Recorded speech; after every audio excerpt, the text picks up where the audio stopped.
ሰላም ጤና ይስጥልን ውድና የተከበራችሁ ቤተሰቦቼ እንዴት ናችሁ? ደህና ናችሁ ወይ? እኔ ያለሁኝ እግዚአብሔር አምላክ የተመሰገነ ይሁን። እንግዲህ ዛሬም በድጋሚ ወደ እናንተ መጥቻለሁ እና ያው እንግዲህ ዛሬ ከጀርባ እንደምታዩት ያው ዛሬ የሆነ ቦታ ነው የምገኘው እና ምን መሰላችሁ እኔ በሰራሁት ልክ በቃ ማለት በጣም ከፍቶኛልና እንዴት ከፋ ለምን ከፋ ልትሉ ትችላላችሁ እና እኔ ማለት በጣም ከባድ ነውና እኔ እንግዲህ ያለኝ ንብረት ይሄ ነው። ይሄን ንብረት ያላችሁ ወይም ደግሞ ንብረቱንም ባትፈልጉ ፍቅር ያላችሁ እኔን ፈልጉኝ ማለት እንግዲህ አጽያክ ከሆነ በጣም ይቅርታ ጠይቃለሁ። እናንተን ጎንበስ ብዬ ዞሮ ግን እንጃ እኔ ምን እንደምላችሁ አላቅም። ዞሮ ዛሬ እንግዲህ የሆነ ማለት የሆነ ለየት ያለ ቦታ ነው ያለሁትና ምናልባት እዚህ ቦታ ለምን ተገኘው እንዴት ተገኘው ለሚለው ነገር እንጃ እኔ ማለት የሆነ አንድ ዩቲዩብን የሚከታተል ሰው ማለት ተመልካች ነው አድናቂ ነውና እፈልጋለሁ ምናምን ብሎ ዛሬ እዚህ ሰፈር ተገኘውኝና በእውነት ነው የምላችሁ እኔ በጣም ቀለል አድርጌ ነው እዚህ ቦታ የመጣሁት። ግን በእውነት ነው የምላችሁ በጣም የሚያሳፍር ነው ያገኘሁትና ለምን መሰላችሁ?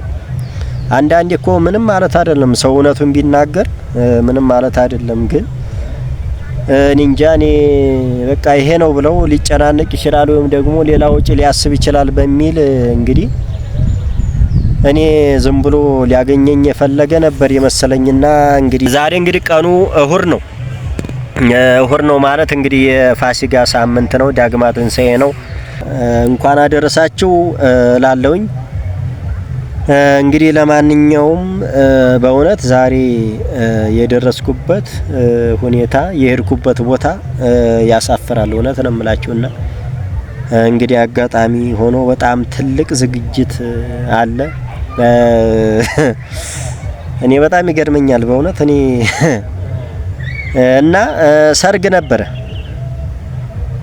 እንግዲህ ዛሬ የተጠራውበት ዋናው ምክንያት ምን መሰላችሁ? ሰርግ ነበረ።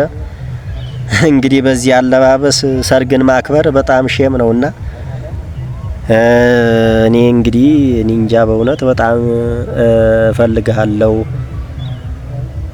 እንዳበረታታ ፈልጋለሁ። በጣም ተመልካች ነኝ፣ አድናቂ ነኝ እና በቃ መንጣት አለብህ ስለተባልኩ ብቻ እንግዲህ ቦታው ላይ ደርሻለሁ ማለት ነው። እንግዲህ ቦታው ላይ ሲደርስ ግን በጣም እንጃ በጣም የሚያሳፍር ሁኔታ ነው የገጠመኝና እንግዲህ እናንተ ማለት እንደ ቤተሰብ ኑ ተብላችሁ እንግዲህ አንዳንዴ መቅረትም ኩራት ይመስላልና ለማንኛውም እንግዲህ እስቲ መሄድ ያለብኝ በየ ሲሄድ ግን ያገኘሁት የሰርግ ፕሮግራም ነው።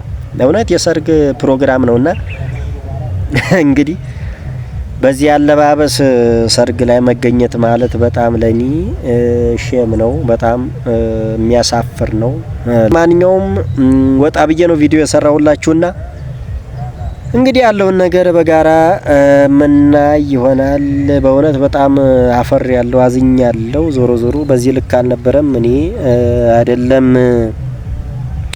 ሰርግን ያክል ሰው ወጣ ሲል እንኳን ምን እንደሚያደርግ ይታወቃልና በእውነት በጣም አፈር ያለው እናንተንም እነሱንም ይቅርታ ጠይቃለሁ። ለማንኛውም ያለውን እንግዲህ በጋራ ምናይ ይሆናል ማለት ነው።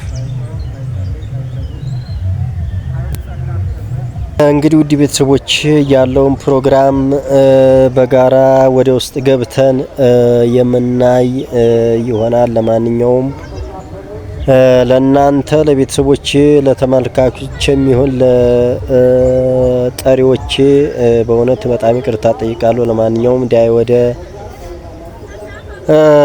ተጠራውበት ግቢ እንገባለን። ያለውን ነገር በጋራ እናያለን ማለት ነው።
ከዚህ በመቀጠል ሙሽሮቹ እየተከተሉ ይሄዳሉ።